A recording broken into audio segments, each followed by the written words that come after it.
You might find that you're working with a new student who can label hundreds of different things, but they can't ask you for a cookie when they want one, or they can't respond to a question about a cookie.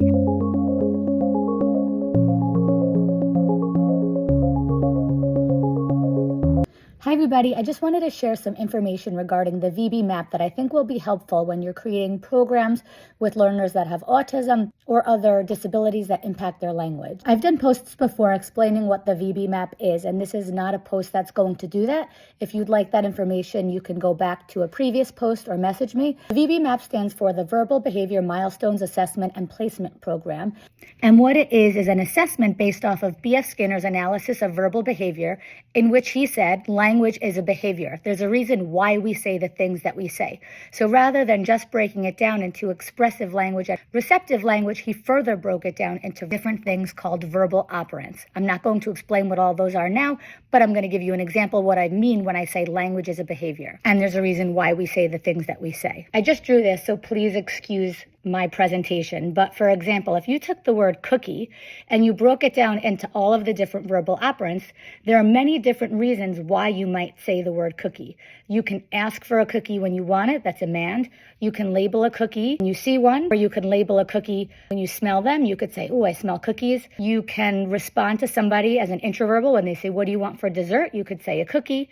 Listener behavior, if somebody asks you to go get the cookies, you can get one.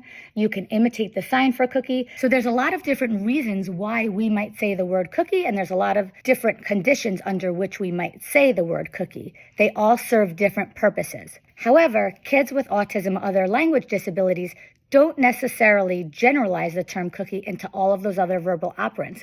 They need to be explicitly taught. What often happens is you might find that you're working with a new student who can label hundreds of different things, but they can't ask you for a cookie when they want one, or they can't respond to a question about a cookie. And that's why it's so important to teach this skill across all of the verbal operants. This is a sample of a VB map milestones scoring grid, and this is not a real learner's, it's just a sample, I made it up.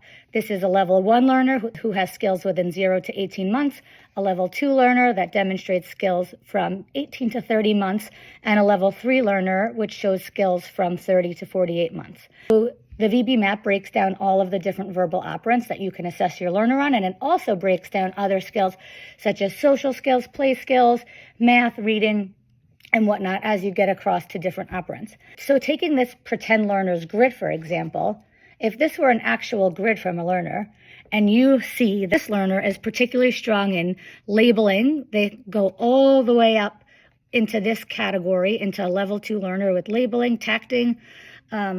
They've also got some decent imitation skills.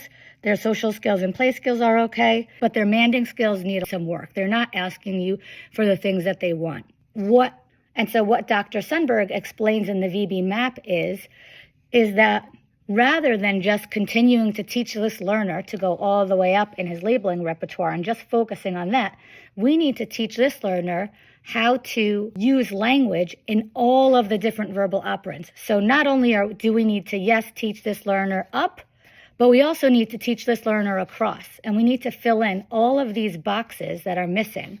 And that's not to say you can't work on labeling, but you want to make sure that your MANs are meeting your other developmental milestones in other verbal operants. And that's why I really like the VB map, because I think that it gives a good picture of a learner's language developmentally where they are. It shows you the gaps that you need to fill in. And furthermore, while it might seem like some of the milestones are a little bit broad or could go farther, there's a task analysis in the back that further breaks down those milestones that you can look at as well when you're looking for skills to teach your learner.